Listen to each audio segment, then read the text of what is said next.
আমরা আর হাত পাতা ভিক্ষুকের জাতি নই, আমরা স্বনির্ভর বাংলাদেশের তরুণ নাগরিক।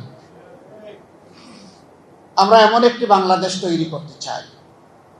এজন্য আমাদের কোনো রাজনৈতিক বন্ধু সংগঠন ঘোষণা করেছেন, আমরা যদি নির্বাচিত হই, অর্থাৎ তারা যদি নির্বাচিত হন, তাহলে আগামীতে সবাইকে নিয়ে তারা দেশ গড়বেন, কিন্তু কোনো পার্টিকে তারা নেবেন না।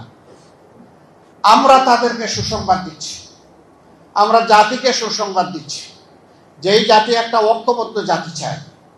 আল্লাহ তাআলার মেহেরবানিতে প্রিয় দেশের জনগণের ভালোবাসায় আমাদেরকে নির্বাচিত করেন, আমরা তাদেরকেও বাদ দিব না, সবাইকে নিয়ে আমরা ইনশাআল্লাহ ঐক্যবদ্ধ জাতি করব। আমরা সরকারে আসার জন্য তাদেরকে আহ্বান জানাবো, আসো।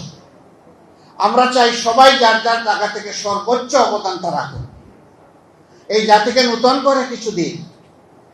আমাদের আশা হতো আমাদের বুক ভাঙা জাতিকে আসুন সেই ভাঙ্গা বুক জোড়া লাগিয়ে তাদেরকে সামনের দিকে আমরা মুক্তির আলো দেখাই। শর্ত মাত্র 3টা। আমি প্রথমে 2টা বলেছিলাম, তারপরে আমার তরুণ বিপ্লবী বন্ধুদের আরেকটা পরামর্শকে আমি মনে করেছি ওইটাও যথার্থ। নাম্বার 1, যারাই আমাদের সাথে আসবেন তাদেরকে অঙ্গীকার করতে হবে প্রকাশ্যভাবে জনগণের। আপনারা চিহ্নিত হয়ে গিয়েছেন, আপনারা এতদিন বর্ণচূড়া ছিলেন, এখন আপনাদের রূপ প্রকাশ পেয়েছে। আমরা আপনাদেরকে বলবো, নিজেদেরকে সংশোধন করুন, অনুতপ্ত হন, ক্ষমা চান এবং এই অপকর্ম থেকে বিরত থাকুন। যদি না থাকেন, জাতি আপনাদেরকে ক্ষমা করবে না। সম্মানিত বন্ধুগণ, দুর্নীতিমুক্ত সমাজ দেখার জন্য মুখিয়ে আছে, তখন জাতিকে ভয় ভীতি সৃষ্টি করে বিভিন্ন ধরনের অপপ্রচারের মাধ্যমে সমাজে বিভেদ রেখা টেনে যারা ফ্যাসিবাদী ছিলেন তাদেরকে নতুনভাবে তোয়াজ করে আবার বাংলাদেশকে একদল উঠে পড়ে লেগেছেন, তারা সেই পুরানা পচা আমলে ফিরিয়ে নিতে চান। আগামীর বাংলাদেশ হবে ইনশাআল্লাহ একটা মাথা উঁচু করে দাঁড়ানো বাংলাদেশ। আমি বলেছি এই বাংলাদেশ হবে তারুণ্য নির্ভর বাংলাদেশ। এই বাংলাদেশ বিশ্বের সভ্য জাতিগুলোর সাথে প্রতিযোগিতা করার বাংলাদেশ। এই বাংলাদেশ হবে প্রত্যেকটি মানুষের জীবন সম্পদ এবং ইজ্জতের নিরাপত্তার বাংলাদেশ। বিশেষ করে আমাদের মা বোনদের ইজ্জতের নিরাপত্তা শতভাগ নিশ্চিত করার বাংলাদেশ। আর কোথাও থেকে কোনো একজন মা বোন কিংবা জায়ার কান্নার আমরা শুনতে চাই না। এই সমাজ আমাকে অপমান করেছে, এই বক্তব্য আর শুনতে চাই না। বরঞ্চ তারা যেন মাথা উঁচু করে স্বস্তির সাথে তারা বলতে পারেন, আমি একজন গর্বিত বাংলাদেশী।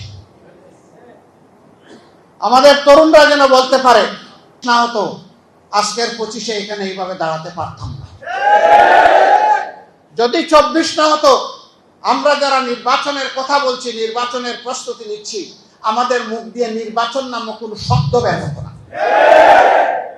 যদি 24 না হতো, আজকে ইলেকশন কমিশনের দায়িত্বপূর্ণ জায়গা থেকে মাননীয় প্রধান নির্বাচন কমিশনার যে বক্তব্য দিয়েছেন, তিনিও এই জায়গায় থাকতেন না।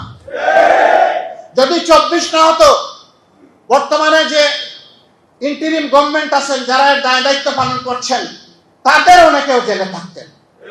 তাদের কেউ এর আগে জেল কেটেছেন এই ফ্যাসিবাদী সরকারের আমলে। কারো স্বামী কিডন্যাপ হয়েছেন, তারাও আমাদের মতো মজলুম, তাদের প্রতি আমাদের সম্মানবোধ আছে। যদি এই 24 না হতো, বর্তমানে ফ্যাসিবাদী আমলে যে সমস্ত মানুষকে নির্যাতন করা হয়েছে, অপমান করা হয়েছে, তাদের বিচার চাওয়ারও কোনো পরিবেশ এই দেশে থাকতো না।